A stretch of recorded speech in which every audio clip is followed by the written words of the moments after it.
गुप्तकाशी के लोग देते हैं नर्सिंग कॉलेज के लिए जमीन। 5-6 साल से नर्सिंग कॉलेज के लिए जमीन दी है गुप्तकाशी में, क्यों नहीं खुला गुप्तकाशी में नर्सिंग कॉलेज? तो ये रास्ता भारतीय जनता पार्टी की सरकार ने खोला। भारतीय जनता पार्टी की सरकार को जवाब देना चाहिए कि ये जो तुम बिकवा चुके हो, और अब तो नौकर बनाने की स्थिति आ गई। हमारे सारे लोग नौकर बन चुके हैं मूल निवास के। वही 100 करोड़ नहीं जो रुद्रप्रयाग पुल से लेकर के, संगम से लेकर के और केदारनाथ तक के 4 धाम के रास्ता जो चौड़ा हुआ है, और ये 4 धाम निर्माण पूरी परियोजना घोटाले का गढ़ है। इसके रेटों के कंपैरिजन अगर आप पीडब्ल्यूडी के रेट से करेंगे तो 10-10 गुना है। तो 10 गुना को करप्शन के मॉडल बाहर नहीं आ रहे। जनता के सामने करप्शन के मॉडल पहले मीडिया के माध्यम से आते थे।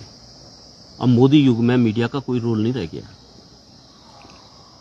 आपका ये मानना है कि मीडिया पूरा बिका हो चुका है? देखिए, बिका या न बिका मैं नहीं कह सकता हूँ। मीडिया दबाव में है। आज पुराना देवल पे जो सड़क निर्माण हुआ है, 70 करोड़ रुपया का सड़क निर्माण है। 70 करोड़ रुपया पुराने देवल में लगे हैं। 70 करोड़ में तो वहाँ पे फ्लाईओवर लग जाता है, और 70 करोड़ रुपये में अब मंदाकिनी का माल सिर्फ ऊपर भरा गया है। बहुत बहुत स्वागत, आपको शुभकामनाएं भी है। धन्यवाद साहब, धन्यवाद, बहुत बहुत धन्यवाद। आपके सारे दर्शकों को मेरा प्रणाम। सर ये बताइए, कल आपने नामांकन पत्र दाखिल कर दिया है जी, अब आप जनता के बीच जाएंगे तो किन किन मुद्दों को बीच लेके जाएंगे? ये सबसे बड़ा मुद्दा है केदारनाथ की अस्मिता का सवाल है। केदारनाथ की अस्मिता को तार तार करने की कोशिश इस सरकार आने के बाद की है। देखिए, ये हमारे 4 धामों को खत्म करना चाहते हैं, चाहे इनका देवस्थानम बोर्ड कानून हो, और जो अभी इस बार जो इन्होंने जो निर्णय लिए हैं, जो यात्रा रजिस्ट्रेशन के नाम पे यात्रा को रोकने, यात्रा को डाइवर्ट करने की जो कोशिश की है, उससे हमारे लोग बेरोजगार हो गए हैं।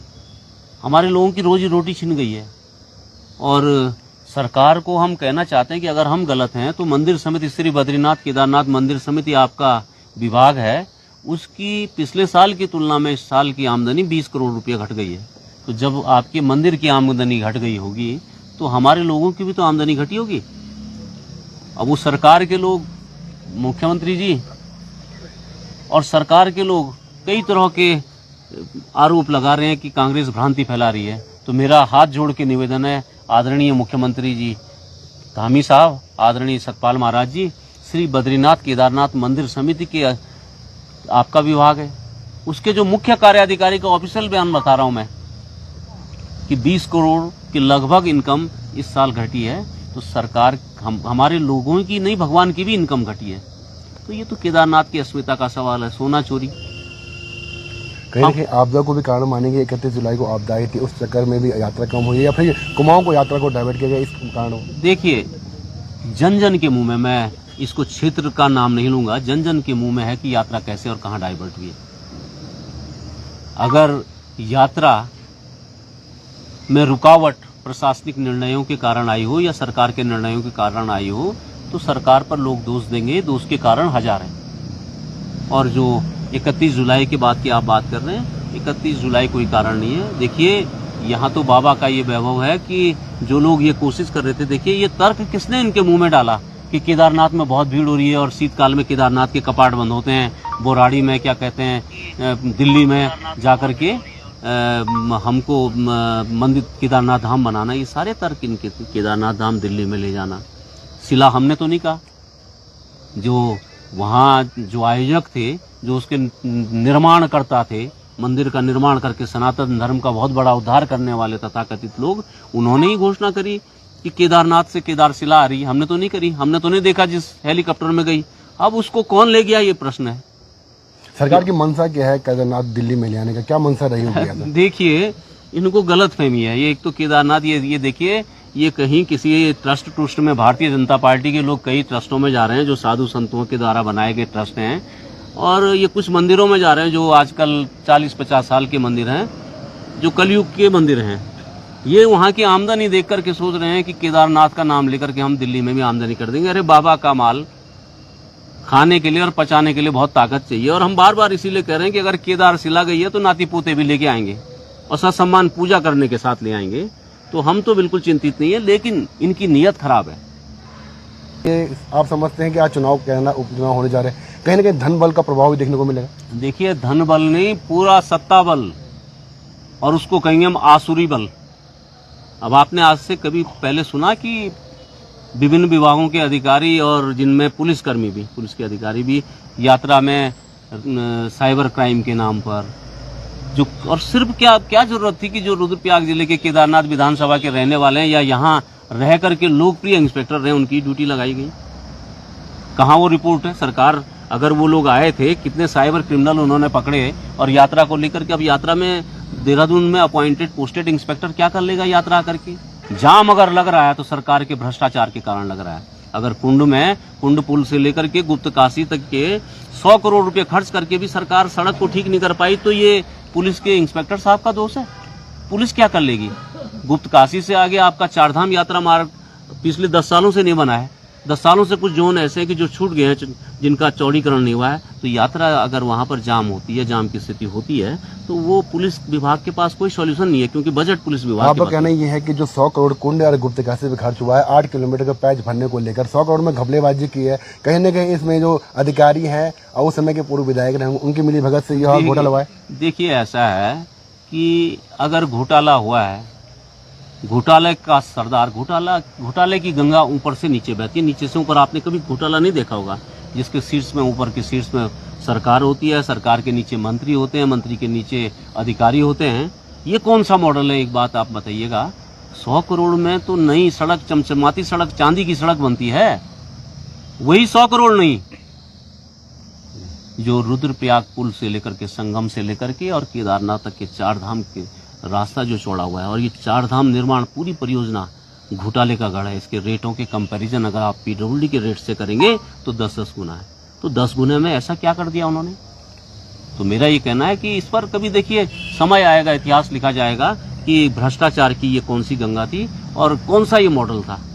जहाँ पर एक भी प्रोफेशनल इंस्टीट्यूट नहीं है। गुप्त काशी के लोग देते हैं नर्सिंग कॉलेज के लिए जमीन, 5-6 साल से नर्सिंग कॉलेज के लिए जमीन दी है गुप्त काशी में। क्यों नहीं खुला गुप्त काशी में नर्सिंग कॉलेज?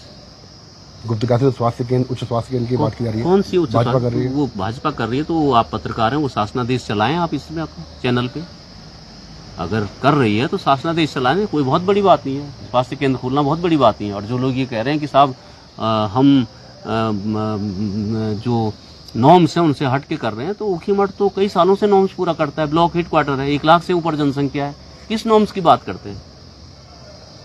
आप बीजेपी के लोगों से पूछें कि जो आप हम पर एहसान करने जा रहे थे कि नहीं साहब नॉर्म्स नहीं थे, उसके बावजूद हम खोलने जा रहे हैं, किस नॉर्म्स की बात? 1 लाख का नॉर्म्स है ना सीएससी के लिए, ब्लॉक हेडक्वार्टर होना चाहिए ना, वो सब कुछ है, क्यों नहीं खोला आज तक?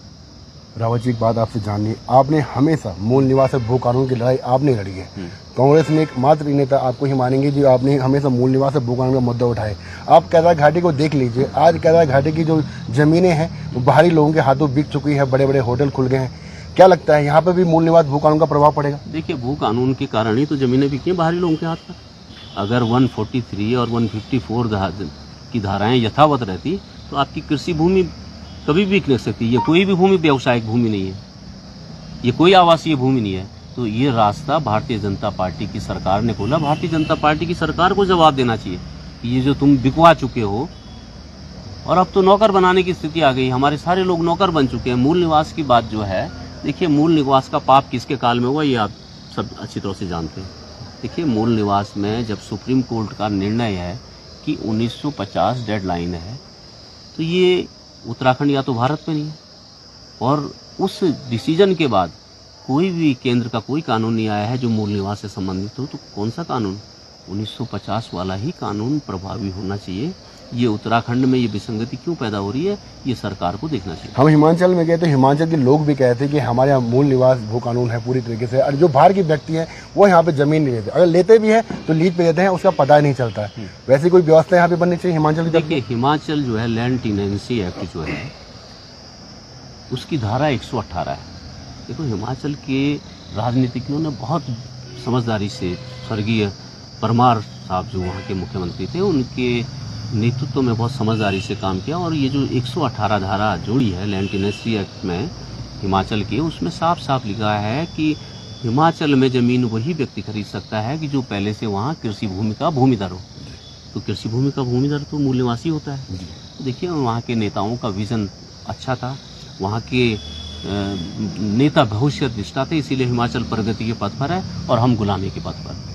क्या कुछ और आप देखते हैं, इस बार 600 करोड़ की घोषणा भी हो गई, कई बार मुख्यमंत्री 5 बार 5 कैबिनेट मंत्री यहाँ थोप दिए गए हैं, सौंपे गए हैं हर मंडलों में। क्या लगता है इनके बीच आप अपने आप को कहाँ देखते हैं? आपके साथ कौन सी ऐसी सेना रहेगी जो आपको विजय पद दिलाएगी? देखिए, सेना नहीं, लोगों का इरादा, लोगों का मन बन चुका है। लोग सब जानते हैं कि झूठी घोषणाएं हैं। अब एक कैबिनेट मंत्री जिनका विजिलेंस कोर्ट से जिनकी परमिशन होनी थी भ्रष्टाचार के मामले में, जो लहसुन अदरक से लेकर के सारे बीज खा गए। अरे भाई, उद्यान मंत्री खाएगा तो बीज ही तो खाएगा, बीज खाएगा या गोबर खाएगा या खाद खाएगा? तो ये बीज गोबर खाद सब खा चुके मंत्री जो हैं, पेड़ पौध खा चुके मंत्री यहाँ घुमाए हैं। तो लोग देख रहे थे कि मंत्री जी, लहसुन का बीज तो आपने भेजा नहीं, वो तो खा गए, आप उसके पैसे तो खा गए, अब आप वोट मांगने आ रहे हैं तो जवाब लोग देंगे।